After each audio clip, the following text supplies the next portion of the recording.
if there's something that you want in your relationship that you're not getting, don't wait for the other person to do it. Okay. Just create it yourself. Mm-hmm. Yeah. Or ask for it. Jarrod Glandt, welcome to the Slay Your Day podcast.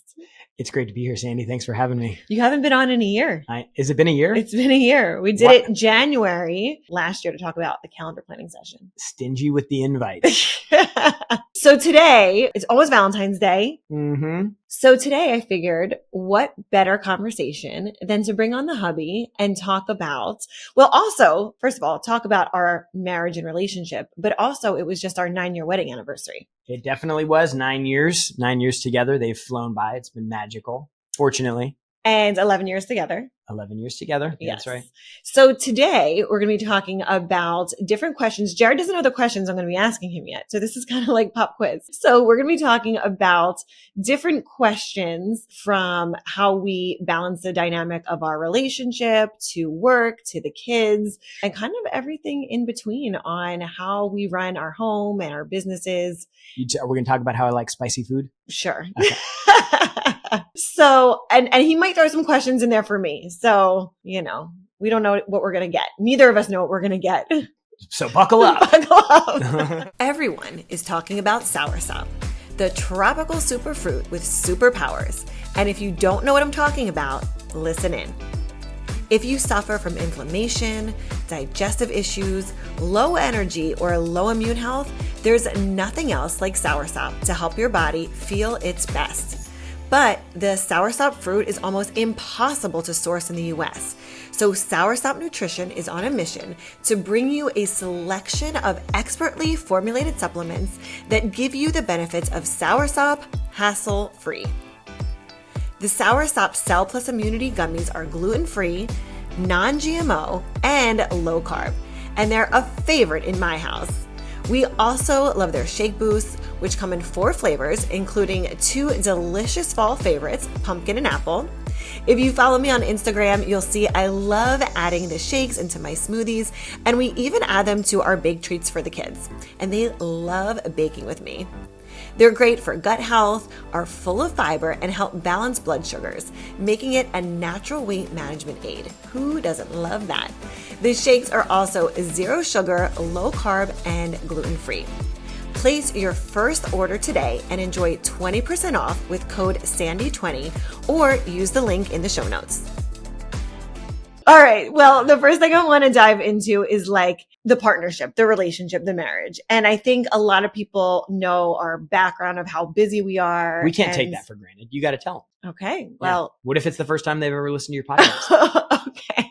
So our lives are quite just busy. We've got a lot going on. Yeah. People have a lot going on, but the work that I do, I'm, working weekends semi-regularly, lots of travel, times where I'm gone for a week at a time in another city with one of our other businesses doing something. And then she's at home with the kids by herself and she's got her business. And so, between trying to manage the kids, get them to school, manage all the household activities, and then do that when I'm not home, sometimes that can get a little crazy for her. But she navigates it gracefully. And I think we do a pretty good job despite all of that. So there is hope. We've got a lot going on. There's a lot of moving pieces in our world. And I think we do a really good job of making it work. So when she says, how do we balance everything? It's because we have a lot to balance. I mean, there's a lot going on. I think the thing is from the beginning, we knew that. Like I went into the relationship with him knowing there was a lot going on 11 years ago. And that's so funny because 11 years ago is so different than how things are today.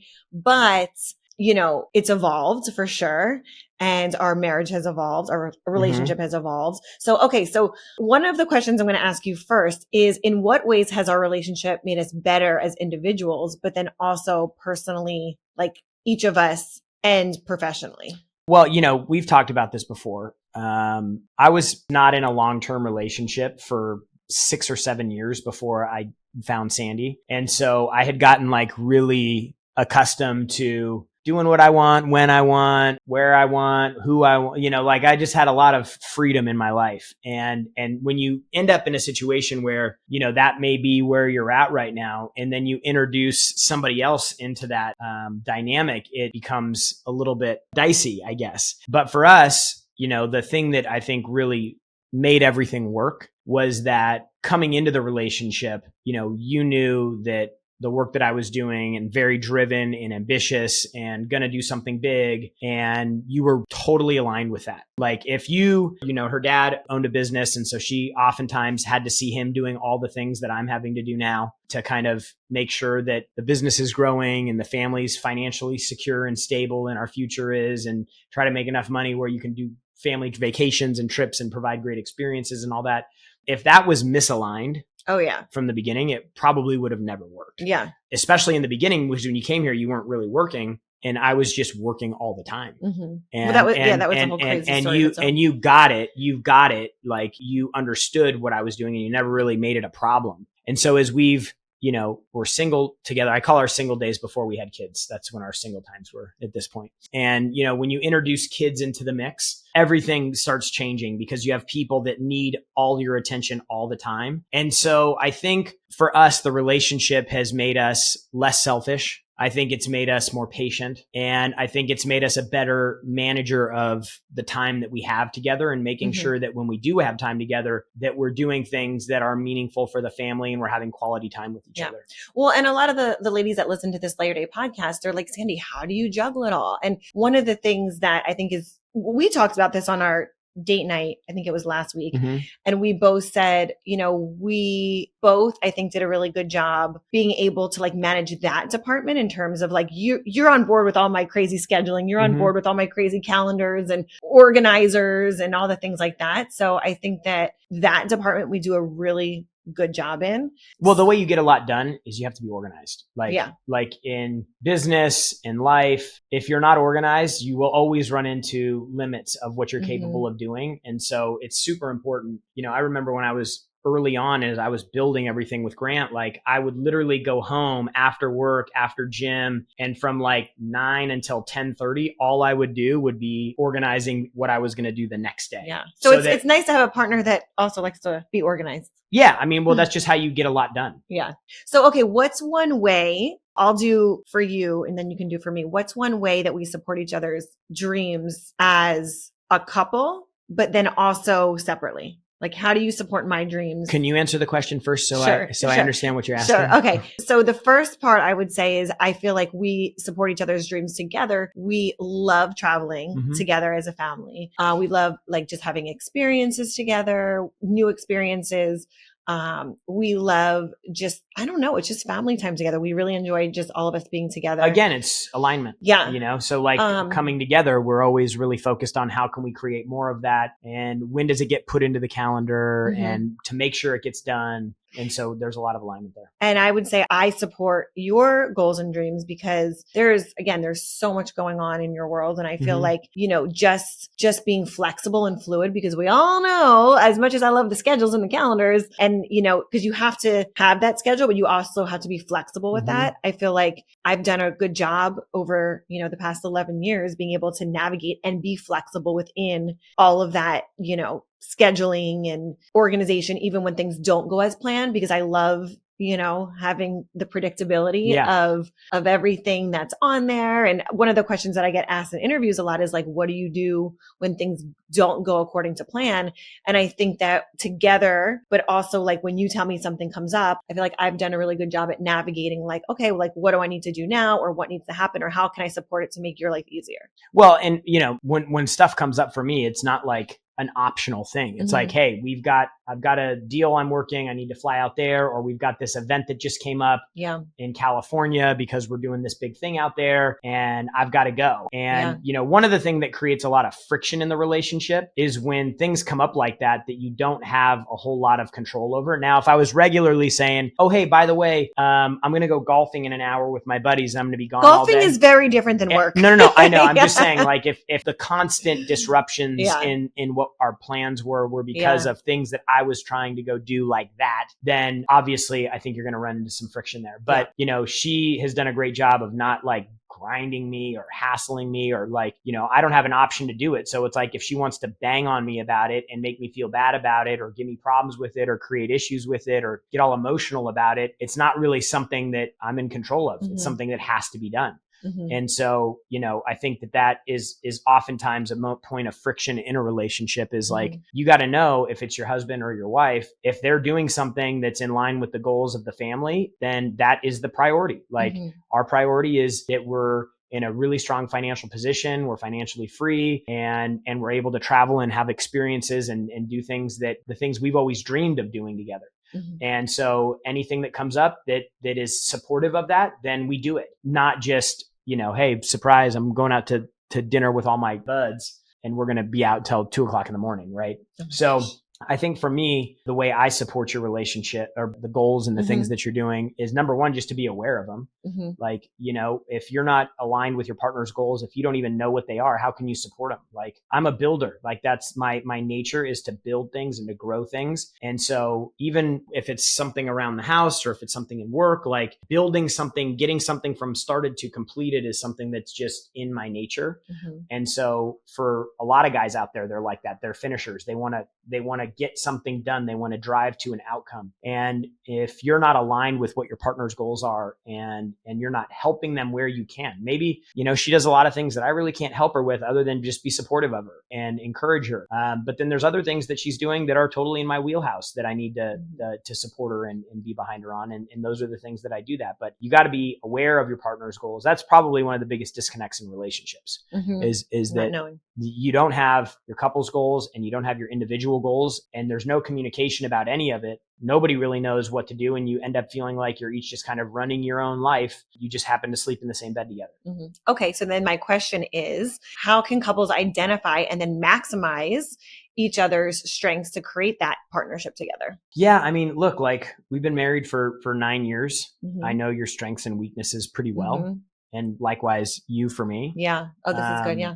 And so like, after 9 years, if the things that I'm no good at or weak with haven't changed, they're probably not going to change. And same with her. So whether it's, the way she responds in a certain situation or the way I respond in a certain situation, you have to know that she can't fix something that she hasn't fixed already. And I can't expect something that she's just inherently got as a part of her personality to change. Yeah. And so I have to be the one to change in how I receive whatever is coming from her, so that we don't have problems and friction. And so you have to identify, like you already know these things, like just write down what are all the things that your spouse is great at and what are all the things that they're terrible at. And that you end up, and those probably the issues where they have problems are probably the areas that you guys have communication problems with, arguments or upsets about. Like it's pretty simple. So you want to avoid conflict, like identify the areas that you do have conflict and be more aware when you're going in there to figure out like, okay, I can't get emotional right now or react right now to this because it's not something that she has any control over because she would have changed it already if she wanted to change it or she could change it. Right. It's so funny because we went to Elena's couples retreat and there was something that one of the women said in the room and all the women agreed about how like when they were in an argument or a disagreement, how they needed time to like go and just calm down. And the guys were like, we want to fix it. We want to fix it. Yeah. Every single guy was like on the same page with that. Yeah. And every single woman in the room was on the same page with all the other women in the room. So there's just some things that are male, female dominant that, it's like men are from Mars, women are from Venus. You're just never going to be on the same page. But if you can understand the person, if you can understand what that need is, I think it helps it makes it a little bit easier because you're like, okay. Well, you don't have to understand it. There are some things that you do that I don't understand. But you know me. But you, and I know you. Yeah. So I'm not trying to like change that. I'm not trying to rationalize it or fix it or anything. Because at this point, I'm like, I don't get it, but it's part of her personality and the way that she rolls and moves through life. And so I have to deal with how I manage that on my end because that's just who she is. And then I have those things on my end too, where like I'm 41 years old. There's things that I've been doing that are never going to change and never going to go away. She can't change those things in me. She just has to figure out how she can be okay with me being short in those areas and just accept it. Yeah. So, okay, let's talk about work and marriage and how we just kind of have this juggle of all the different things that, we're doing. So are there any clear and this is for I want couples to take away or the the women at least to take away that are listening, some questions that you can go back to your spouse, your partner, and have this conversation also, because I think as we're talking these questions out, you can jot these down, and I'll actually put these in the show notes as well, where you can go back and look at these. I love pulling up questions and having them for our date nights. That's the best. That's one of the things that like really makes it a deeper conversation to have during a date night, when it's not just like, how are the kids doing? How is work going? Like it really just takes the conversation so much deeper. So because women need that communication, and usually men are terrible at it. So, you know, if we're not having a conversation that's leading to an outcome, like we don't just sit there. Like I was telling her the other day, I'm like, I don't just call my friends and just talk to them for a half hour. Like I could go 6 months without talking to one of my best friends, and we have a phone call. It lasts 3 minutes and then the call's over with. Or I'll just randomly text him and say, hey dude, remember when we did that thing? What was the name of that place we went to? Okay, cool. Thanks. Hope you're well, dude. Like we communicate in a different way about different things. Like I tell Sandy all the time, like I speak for a living and as part of my living, and I'm not a great communicator. And I may be discounting myself a little bit, but I don't communicate the way that she wants to communicate. And so, you know, like without a plan, there's no progress. And so we've had these little question cards that we use that just are like get deeper below the surface, because it's just not easy for guys to just naturally be like, hey, you want to talk about our inner you know, situations? Women are so much better at this. Yeah. And I found that like taking the responsibility for that and saying like, okay, I'm gonna kind of bank these questions for date night so we can have these. Like I'm not gonna put that on him to come up with questions, because it's a weakness. Because this goes back to the strengths and weaknesses. Because I know that that's something. Number one, like if something comes up, he'll share it with me. We share Instagram reels kind of back and forth. But for me, like I bank those things because I know lots of reels. I know that like there's a time and a place for that. And it's not during the workday. It's going to be on a date night when we can actually have a conversation about it. And I can bring that to the table, literally bring it to the table and say, okay, now's the time to like dive deep and ask these questions. And he's so game for it. Like he loves it. So I would say if you have a partner and you know, you want to have deep conversations and that's part of your love language, because it is for me, have the right time and place. Don't try and, you know, get them when they come home from work, because it's not going to go over well. But be in a place where it can be well received and also engaged back and forth. So, okay. So my next question is, what is one thing that couples often neglect when trying to balance work and marriage and kids? What's one area? Each other. I mean, like when things get busy, you time together. You just get so focused on trying to, you know, solve the problem that's in front of you or get past the thing that you're trying to get through, that you forget that a relationship requires constant feeding. Like you have to constantly date. Like we have to have weekly date nights. And since we started doing that, it's gotten way better. The communication has gotten way better.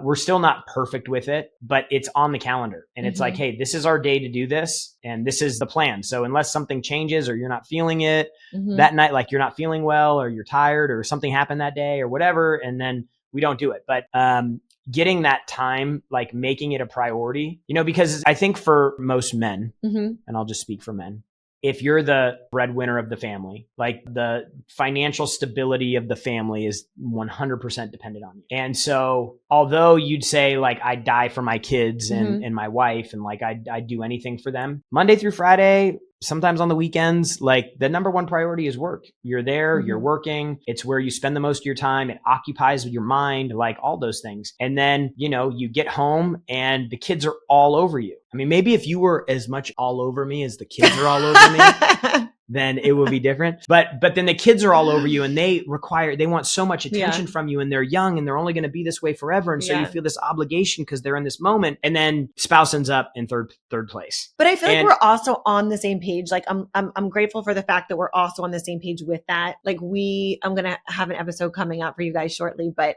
we do a lot of co-sleeping. Our kids more often than not are in the bed with us. And I know that's a controversial topic. The one thing when I I started seeing all these things going around that we were sharing back and forth, probably the same one multiple times. And it's like, imagine being a kid and having the ability to be in a place where you feel the most safe at night. And I was like, they feel the most safe with us. What are we doing? We have got them in their own rooms. Like they feel safe and secure with us, and it's going to strengthen our bond with them. And then, you start feeling all this guilt. Well, I'll say one of my best girlfriends, Natalia, before we even had Jordy, Jake must have been 2 or 1. She said to me, Sandy, one of the things that my husband and I have on our calendar every month is we go out and we do a staycation.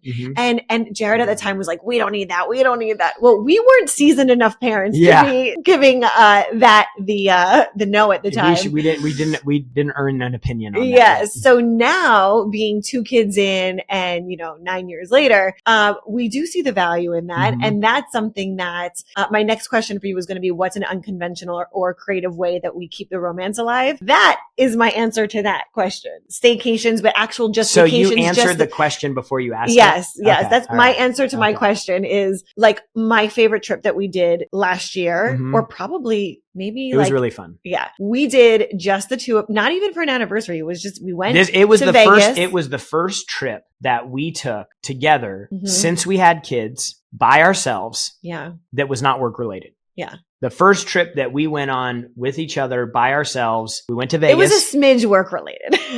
I had one thing to do. So we did 4 days. Yeah. And we saw shows and we every night, went to dinner every night. One day we woke up. I think it was the second, we were there the first night. The second day we were there, we woke up, we ordered room service, and then we literally laid in bed and watched Netflix until 2:30 in the afternoon. We have not done that since I was pregnant with Jake.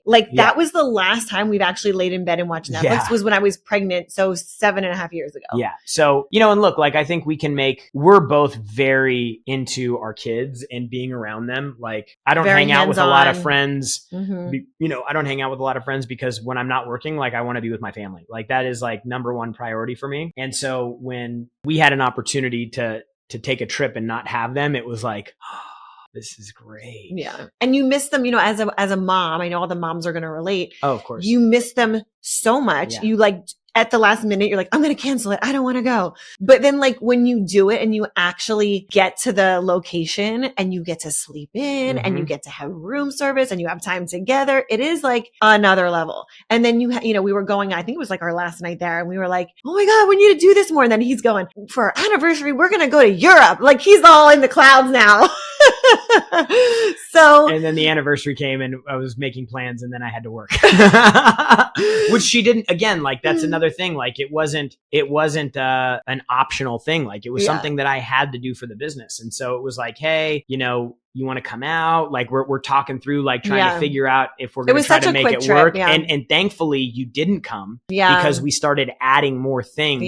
We started adding more events on that California tour. Yeah. And it would have killed all of our plans. And then she would have just been coming and been, at my side as we were running around the state, doing these events. And then, so then again, that goes back to she's aligned. We're on the same page. She gets the work thing and understands that it's a means to get to us to an outcome for the family. And so, but I will say that, so creative, back to the question, creative ways to keep the romance alive. Yeah. So number one is a good question for you have to have the connection time because without that, the woman doesn't feel as connected. And then men, we're just, sex connects us. So, we've got date nights that we do for the emotional connection and intimacy. And then with the kids sleeping in the bed, Sandy and I, sometimes we have to go have family meetings, planning meetings in the guest bedroom. And so, we've got this thing and the boys are they're super drilled in on it now. They're watching movies in our bed. We're hey, you guys can sleep with us. They're you should go have a meeting. but we have to have a meeting about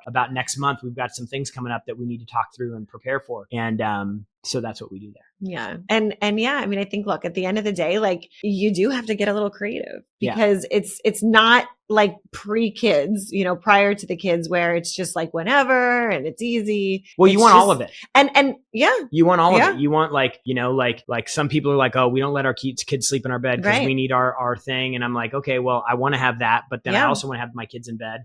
And then I'm how do we do both? Yeah. And so we just ordered this big Alaska. Well, we can't say it yet. Oh. The announcement's going to be coming soon. Okay. Okay, we can say it. I'm just saying we just ordered a big bed, like it's like 40% larger than a normal king, and she'll do a whole thing about it. But because we're like, we want the kids in bed, but we don't want them in there if we get bad sleep, and we get bad sleep because one kid rolling all over the place. So what do we need to do? Let's get a bigger bed. And what about the intimacy thing? Well, we're having family meetings. So now we're literally trying to get everything that we want. Yeah. Like rather than picking and doing these things. And I think that's where you have to just ask yourself the question, not it won't work because, but how can it work? How can we figure it out? And when you have two people that are aligned, again, not every relationship is like that, where you're that aligned and you're constantly both looking for solutions. Sometimes it can be he's not interested, engaged in finding a way to do it, or the other way around. She's not interested, engaged, or finding she just wants to fight and have a reason why it can't be done.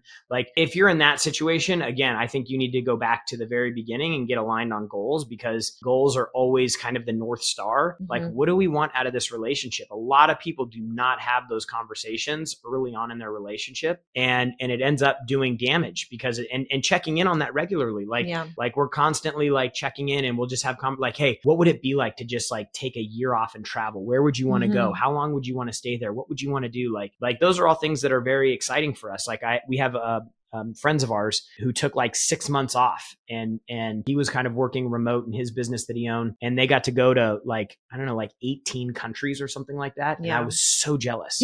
and how do I do that? And we were watching that trip, and we were like, oh my gosh, this would be so amazing to do, and such a great experience for the kids. And so that's on our bucket list. And those are the things that we get excited about. And then obviously it takes money to do that. So, like you got to figure out how to make money. And then that goes back to how are you planning your week, your month, and how are you handling situations when they come up? Like, hey, sorry, I can't do all of the anniversary stuff that we were going to do together on our anniversary because I have to go out and do this thing over here. And rather than her going, oh my gosh, you're such an asshole, blah, blah, blah, like, and making a big deal about it. She's like, hey, no, I get it. I know what you're doing. I know why you're going. I know what the outcome is of that. It's going to get us that 6-month Europe trip and go to 18 countries. And we're going to be able to have freedom and flexibility in our life. I think, look, at the end of the day, we're very, very lucky that we were from the beginning aligned with a lot of things, with family, with work, with schedules, with, a lot of it. So I think, to the woman or to the couple that is not in that place, like Jarrod said, just go back to the beginning and figure out what is the common grounds, because there's got to be something that you guys can look at and say, here's our common grounds. Let's start from there. Let's work from there. Whether it's the kids at that point, or just find something that you can agree on and then work outwards, work on that first. Because I think that if you are in a place where you're on him, or maybe he's on you for working too much, or whatever the case may be, like, again, what are you guys working towards? There's never a struggle with me because I know what that looks like and I know what it is.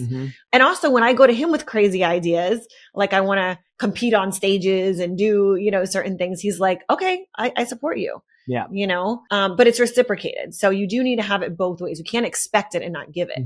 So I want to shift into the kids a little bit. And I want to talk about how we're raising the boys and the values that we want that we want to instill in them. So what would you say are like the top 3 values that you want to instill in the boys, and how do we model that for them? Yeah. I think that definitely being curious.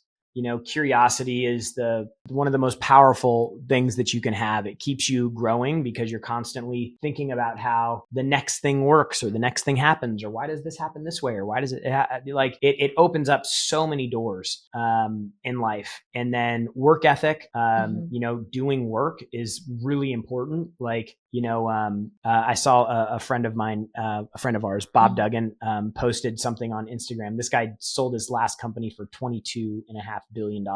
And he said the only time success comes before work is in the dictionary. And I was like, what a great quote, because if you don't have that work ethic, there's a lot of people who work hard and never make it, but there's not a lot of people who make it that don't work hard, and so curiosity, work ethic, and then like kindness, like being a kind person who's always has a good attitude, who encourages people, which is a challenge right now.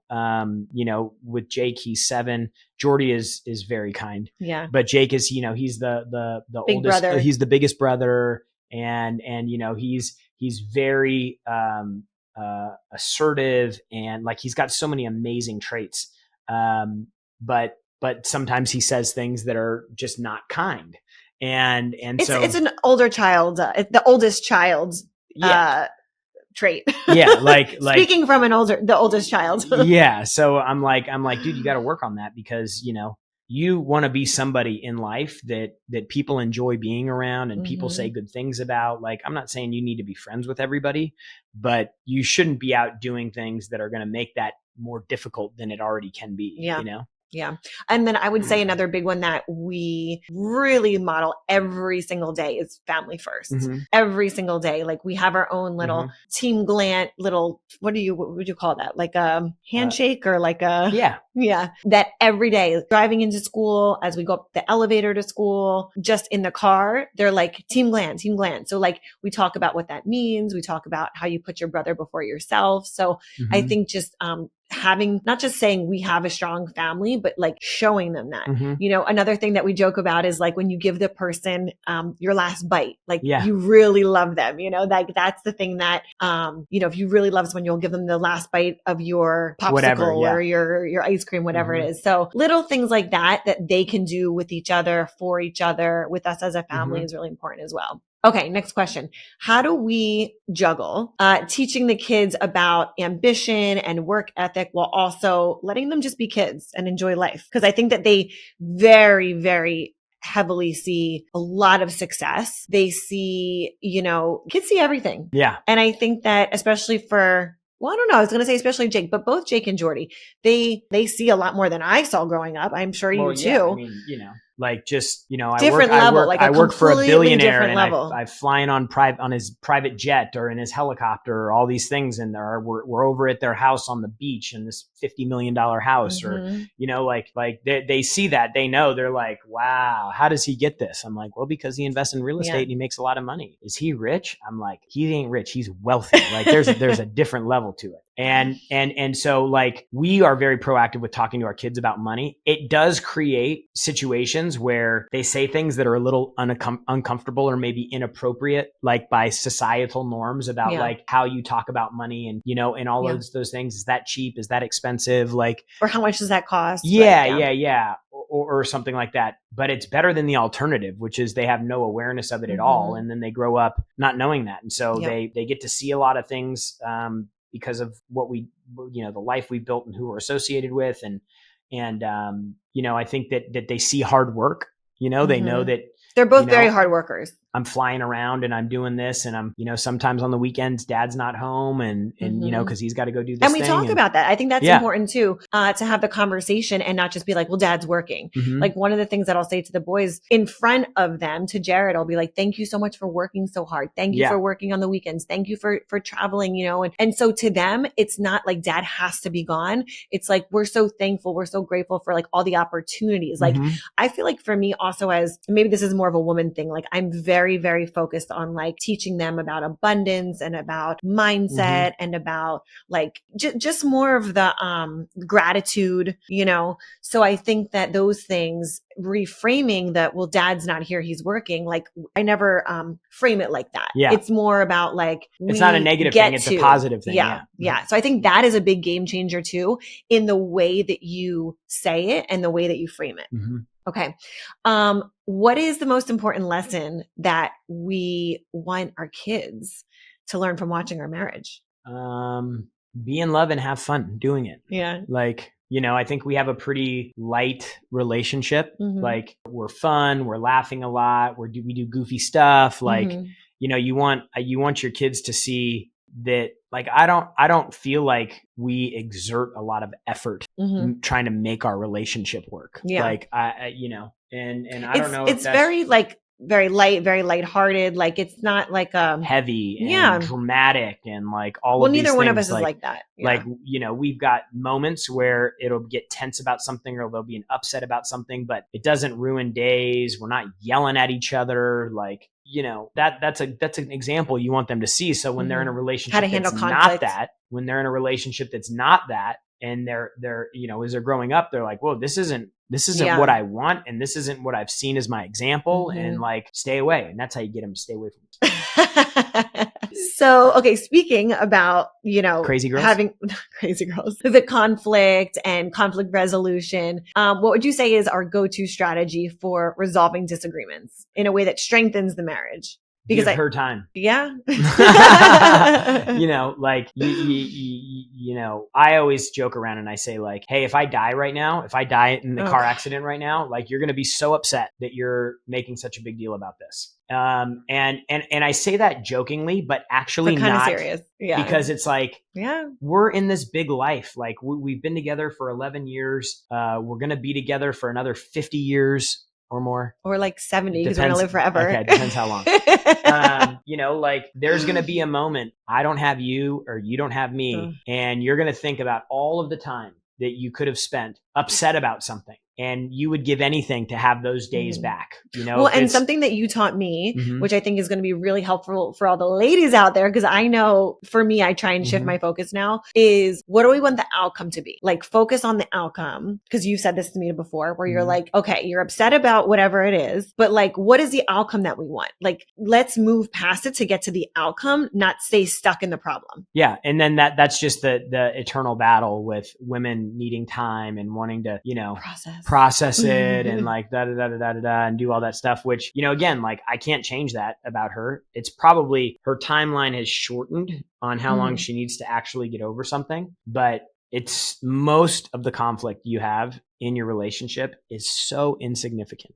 And so the perspective that you have, and the reason why I say that thing about like, if I died right now, like, you would be torched that you just spent the last 30 minutes we had together upset about something that was dumb. Yeah. And it's like, you have to have, logic and emotion, right? Like, these are two opposing things. And when emotion is high, logic or intelligence is low. And you can't, when emotion's up here, like, you cannot think intelligently, and you don't make good decisions, and you say things that you regret and you don't, and you wouldn't say. And so moving through that, trying to put things into perspective is really important. And so I don't know, that's just one of the tricks that we have. Yeah. So what's something that we used to argue about? Can you think of something that we used to argue about that we don't anymore? Like, or that we've learned how to handle better? Cause I'm trying to even think of, like, maybe it's just the way that we handle the outcomes. Well, I think the thing that we still run into is, it just happened before we started this.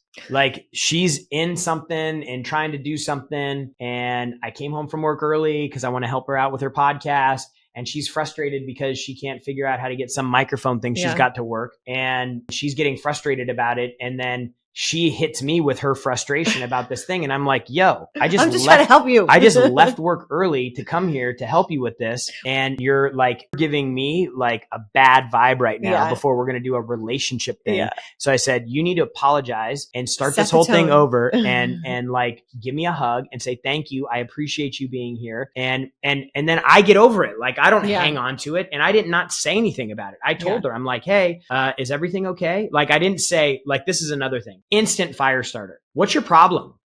And she does this. Yeah. So instant fire starter is when you ask your spouse, what's your problem? Okay. So because that is a very, very antagonistic way. Okay. So give us some other options. Yeah. So if I'm being a dick about something, just like I tried to do it here. Yeah. I said, hey, how is everything going okay with your day? Like, I didn't say like, what's your problem? Yeah. Like, why are you being so short with me? Okay, so is everything going okay with your day? Is everything going okay with your day? Hey, is anything bothering you right now? Mm-hmm. Okay. Like there's a way to deliver something. And I saw a thing going around on the internet a while ago, and it was like, it's not what you say, it's how you say it. Yeah. Yeah. And so it's like, what's your problem? Yeah. Is not a good way to have a communication cycle with your partner about their emotional stability at that point. And I'll also, let me add this, as a woman, not as a man, because this is different. As a woman, when you have your own business, or even if you're just running the home and the kids and all the things, you're in a very alpha state. So I've had to learn how to like shift out of that when he comes home so I can be more receiving, more loving, more open, and not be so alpha go, go, go. Cause a lot of those times I'm still in that alpha mode because I'm trying to get stuff done. So that productivity side of me kind of takes over because I'm like, I need to get it done. I need to figure it out. And then that's where that comes from. So I feel like over the past maybe year and a half, I've done more research, reading, learning on like how to shift out of that, especially for my business owners, ladies that are watching and listening. That's something that was like a really, really big eye opener for me on how to shift out of like alpha mode, running your day, operating a business into like being more of that receiving and, there's a word for it. I can't think of it right now, but transitioning from alpha into like, okay, now husband's coming home, partner's coming home. Now I can like be soft and now I can, receive and I don't need to be so hard. Yeah. Okay. Final two questions. How can couples prevent resentment from building up when they're in such a fast paced, high performance lifestyle? Communicate. Like don't let stuff, communication. Don't let stuff linger on and don't say stuff like, hey, what's your problem? Like it's all these little nuanced things. Yeah. That, when something's bothering you, I used to tell her all the time and she would get offended in the beginning by it. But when I would come home and the house would be a mess, it creates anxiety for me. I have to say, how long has it been since that has happened? No. But just so we can give context. Well, I mean, years. Yeah. But it wasn't always like that. And she would leave stuff around here or there. And she still has this little habit where she drinks like a half of us sparkling water and leaves it there, or like she'll eat her food at the dinner table and just like she'll get into something else because I'm like chasing the kids to go get a bath. But those are things I'm like, hey, look, like she's just that's now her, and like we've gotten so far with keeping the house organized, everything like I feel good about it. So I'm like, look, like she's got 90% there. Like I'm not gonna beat her up about 10%. Like just pick it up, put it away. Yeah. Don't even say anything about it. Like when somebody's given you 90% of what you want, don't say anything about the 10%. Just deal with it. All right. So to wrap up this beautiful Valentine's Day podcast together, what is one final piece of advice you could give to the ladies to go back and either do or say to their partners, to their husbands, to their spouses, that they can go back and make some progress on and give them something to really work on the relationship, or to give them like a little nugget or piece of advice that is going to help them, in the marriage. If everybody's running on all cylinders, it's a very busy lifestyle. They've got kids, they've got work. What would you say to her? And maybe it's just a piece of advice. Yeah. I mean, I guess I would just say, like, if there's something that you want in your relationship that you're not getting, don't wait for the other person to do it. Mm-hmm. Like, just create it yourself. Like, or ask for it. Yeah. But sometimes not. Like, sometimes it's just like, sometimes she'll book stuff for a Valentine's Day, or she'll book stuff for a date night or whatever. Like, and she would get hung up and like, well, I feel like you should do that. But it's like, I'm like, she'll ask me to do something. And then 3 minutes later, I've been on 5 phone calls and I don't even remember what we talked about. Yeah. 2 minutes ago. And I get pulled into something else, or she'll say, hey, can you order food on the way home? And then again, I'm in a conversation, call runs long. Now I'm in the car, and then I get home and I'm like, oh shit, I forgot to order the food. Yeah. So it's like, do the things that you want, do something, romantic for your husband. Like, if you want them to do more romantic stuff or engage with you in a specific way, like, initiate it. Like we've talked in the past before about, like, when we don't communicate, she feels disconnected. And when we're not having sex enough, I feel disconnected. And it's like, well, somebody has to break that. And if you are always waiting to be the receiver of that, it can be a very long journey so if she's not getting enough communication, and then I'm not getting the physical intimacy or the touch, because I'm like a physical touch person. For me, like, if I'm not getting that, I feel less connected. So I'm not giving her the communication she wants. So then it's like, which comes first, the chicken or the egg? But you have to recognize that you're in that cycle and be proactive with it, and not just wait and let it continue to like metastasize and get worse and become a bigger problem, And if you're like, hey, I know that I can be be more physically intimate or be into it or whatever if we're having better communication. So don't wait for me to have a conversation. Just say, hey, I wanted to go out to dinner. I planned a dinner. and then you get to the dinner, just say, hey, I thought it'd be fun. And then bring out the cards and the questions. Yeah. And then you end up creating the environment that you need and want to serve you. So it's like, and I have no problem. Like,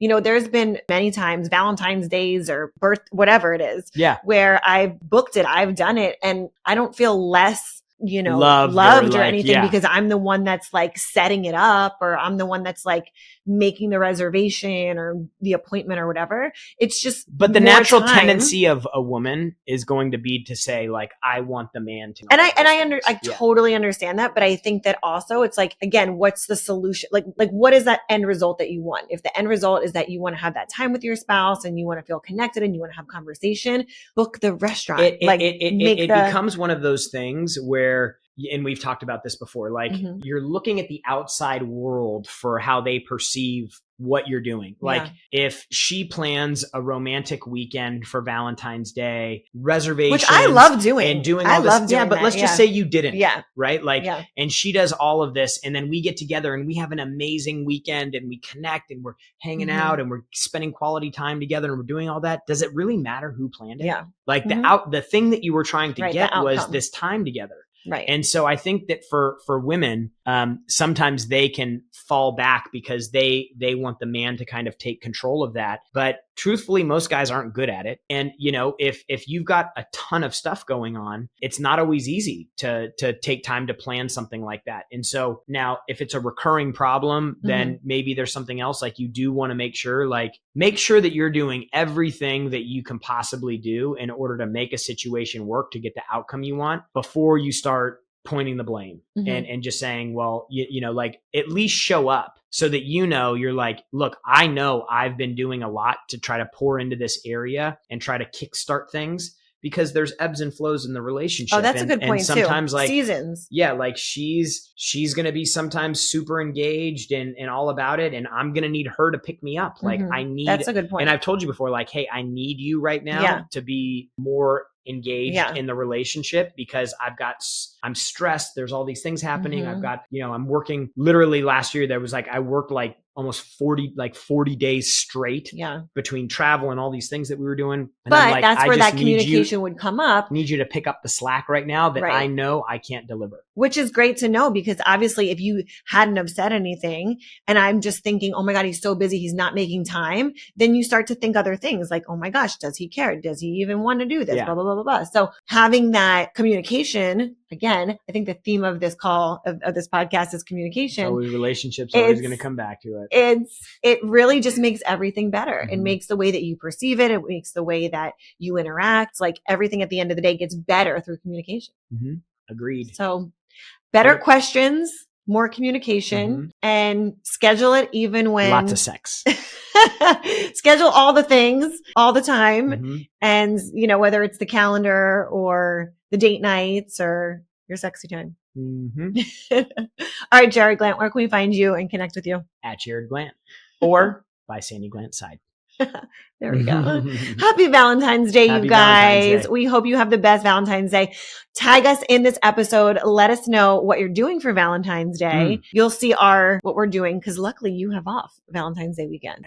I'm on a roll right now. You are. Getting those 2 weeks in a row. Yeah. All right, ladies, as always, make sure you go out and slay your day.